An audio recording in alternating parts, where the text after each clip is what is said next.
तो आज का हमारा टॉपिक आ रहा है Arrhenius equation and it's parameter. ठीक है, इसमें दो तीन बातें हैं। देखिए, एक तो there must be collision between the particles that react.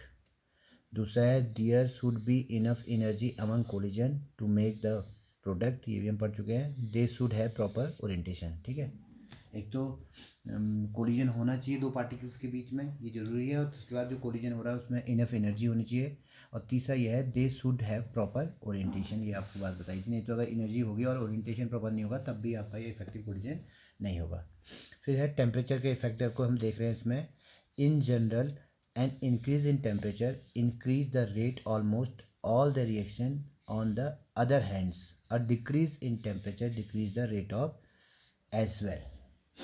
ठीक है, क्या in general an increase in temperature the rate was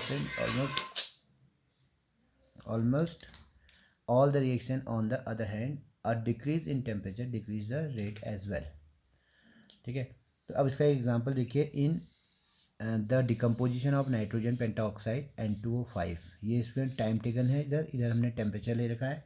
अब टाइम टेकन में हमने लिया, जैसे देखिए जब टेम्परेचर है आपका 50 डिग्री सेंटीग्रेड, तो इसमें टाइम टेकन आपका हो जाएगा रिएक्शन को होने में 12 मिनट। कितने मिनट? 12 मिनट। टेम्परेचर आपने डिक्रीज कर दिया, 25 डिग्री सेंटीग्रेड कर दिया टेम्परेचर, तो टाइम टेकन हो जाएगा इसमें 5 आवर। और फिर आपने टेम्परेचर कर दिया आपका 0 डिग्री सेंटीग्रेड, तो 0 डिग्री सेंटीग्रेड में क्या कर दिया, रिएक्शन को होने में कितने दिन लग जा रहे हैं? 10 डेज। तो आप यहाँ देख रहे हैं जैसे जैसे हम टेम्परेचर डिक्रीज़ कर रहे हैं, देखिए ये ऊपर से नीचे को हम जैसे जैसे टेम्परेचर डिक्रीज़ कर रहे हैं वैसे वैसे उसकी टाइम टेकन क्या होता जा रहा है? इंक्रीज हो रहा है। वही रिएक्शन जब 50 डिग्री सेंटीग्रेड टेम्परेचर है तो उसमें 12 मिनट में हो जा रही है, और वही रिएक्शन 0 डिग्री सेंटीग्रेड पे 10 दिन पे हो रही है। तो ये टेम्परेचर का इफेक्ट है किस पे? किसी रिएक्शन पे। ठीक है, इसके बाद दूसरा ही एग्जाम्पल को समझना है इसी के लिए, टेम्परेचर के लिए दूसरा एग्जाम्पल समझना है हमने। दूसरे एग्जाम्पल पे क्या है, जैसे देखिए क्या करके हमने ये एक एप्रेटिस लिया है, इसमें हमने केमनोफोर और ऑक्जेलिक एसिड ले लिया। In a mixture of KMnO four and oxalic acid KMnO four gets decolourise faster at a higher temperature as compare to a lower temperature. ठीक है, तो क्या होता है, समझ गए आप? जब हमने इसमें केमनोफोर और ऑक्जेलिक एसिड को मिलाया तो वो क्या करता है, केमनोफोर को जो कलर होता है केमनोफोर का उसको डिकलराइज कर रहा है तेज़ी से एट हायर टेम्परेचर पर। और जैसे ही टेम्परेचर को हम लो कर देंगे तो लो टेम्परेचर पे वो क्या करेगा, उसको स्लो कर देगा, डिक्लाइज करेगा, लेकिन बहुत स्लोली करेगा। ठीक है, अब एक यहाँ पर इंपॉर्टेंट बात समझनी है, किसी chemical reaction for a chemical reaction with rise, ये पहले भी हम पढ़ चुके हैं, rise in temperature by 10 degree centigrade the rate constant is nearly double.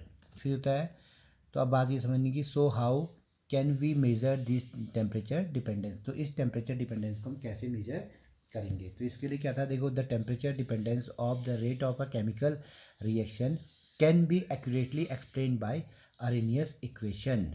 ठीक है, अच्छा एक बात समझने से, एक केमिस्ट थे, Dutch chemist. It was first propose by Dutch chemist J.H. Went hop, but Swedish chemist Arrhenius provide it's justification and interpretation.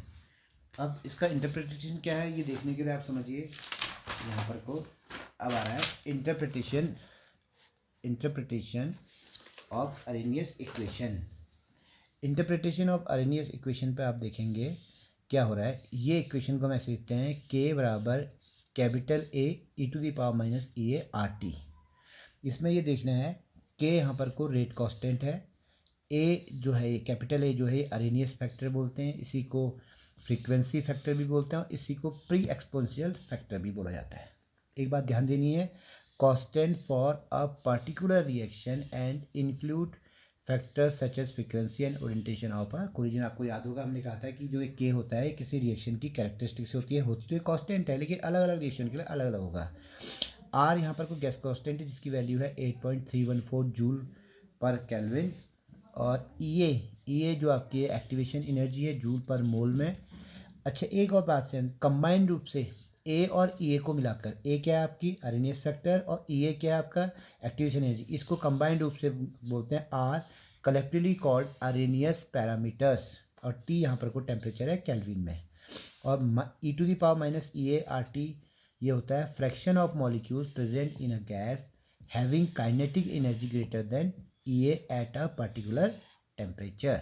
एक और बात समझनी है, सिंपल सी बात है कि ये रिएक्शन जो के है ये क्या होता है, टेम्परेचर के साथ कैसे डिपेंड कर रही है। टेम्परेचर इंक्रीज करने से ये रेट कांस्टेंट क्या करेगा, इंक्रीज करेगा। ठीक है, अब इसको आपने समझना है जैसे एक रिएक्शन के, जैसे H2 + I2 = HI गैस है।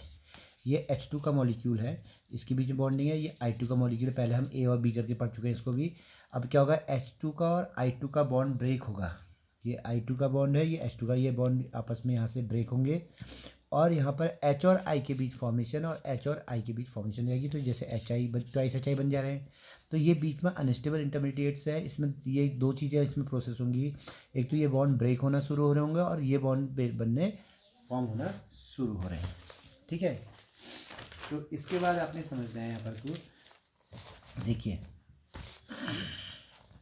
यहाँ पर को आप समझिए, the energy required for the reactant to form intermediate called activated complex is known as activation energy। समझ गए, एक्टिवेशन एनर्जी क्या है, the energy required for the reactant to form intermediate form करने के लिए क्या है, यानी कि एक्टिवेटेड कॉम्प्लेक्स बनाने के लिए जो एनर्जी की नीड है उसको हम एक्टिवेशन एनर्जी कहते हैं। और इस एक्टिवेशन एनर्जी का ही एक बैरियर होता है किसी प्रोडक्ट का बनने का। अगर ये एनर्जी से ज़्यादा एनर्जी में क्या करेगा, वो प्रोडक्ट में बदल जाएगा। तो reaction coordinates represent the profile of the energy change when reactant change into products. ठीक है, ऑल द मॉलिक्यूल, जितने भी मॉलिक्यूल्स होंगे in the reacting species do not have similar kinetic energy. सारे मॉलिक्यूल्स की काइनेटिक एनर्जी सेम नहीं होती। ठीक है, तो since it is difficult to predict the behaviour of any one molecules with precision, Ludwig Boltzmann एक scientist थे और एक जेम्स क्लार्क मैक्सवेल थे। इन दोनों ने स्टैटिस्टिक्स रूप से predict the behaviour of large number of molecules का इन्होंने बिहेवियर पे क्या करा था, प्रेडिक्ट करा था। ठीक है, फिर वही वाली बात आ गई, ये आप इस कर्व को हम बहुत बार समझ चुके हैं, एक बार फिर देख लीजिए। यहाँ पर को काइनेटिक एनर्जी है एक्स एक्सेस पे, यहाँ पर को फ्रैक्शन ऑफ मॉलिक्यूल NE/NT है, आपको बता रखा है। NE यहाँ पर number of molecules with energy E है, NT नंबर ऑफ मॉलिक्यूल्स ये हो गए। मोस्ट प्रोबेबल काइनेटिक एनर्जी का ये पॉइंट हो गया। ये नीला वाला कर्व जो है ये लो टेम्परेचर पे है, टेम्परेचर जब क्या है, लो है। ठीक है, इतने इसमें फ्रैक्शन ऑफ मॉलिक्यूल्स, ये fraction of molecules which can carry out effective collision. अब टेम्परेचर T से हमने टेम्परेचर T' कर दिया और T' ग्रेटर देन T ये सब बता रखा है। तो कर्व आपका ये रेड वाला मिल जाएगा ये। तो यहाँ पर कोई number of fraction of molecule ज़्यादा आएंगे, तो fraction of molecules with can carry out effective collision at temperature T' से आपको सब पता है। और ये जो पॉइंट है most probable of kinetic energy वाला भी हमने बताया, तो इसको पढ़ रहे हैं most probable kinetic energy meaning the kinetic energy of the maximum fraction of molecules. ठीक है, तो क्या होता है, there are decreasing number of molecules with energy is higher और lower than this value when temperature is raise the maximum of the curve move, ये curve जो move कर रहा है to the high energy value and the curve broadens out, it spread to right such a way that there is a greater proportion of molecules with much higher energy। फिर देखिए उसके बाद क्या है, the area under the curve must be constant since total probability must be 1 at all time. जो total probability होगी इसकी वो क्या होगी, 1 होगी। ठीक है, अब इसमें एक इम्पॉर्टेंट बात ये आपने समझनी है, इम्पॉर्टेंट बात एक इसमें आ रही है, इसको समझिए कि as temperature increases there is a higher probability of molecules which have greater kinetic energy, there would be higher, pause करना है इसको अभी, probability of molecules, in fact there would be higher probability of more number of molecules having energy greater than the activation energy, therefore higher number of molecules will pass the activation energy barrier। ठीक है, and hence the rate of reaction would be higher at a higher temperature।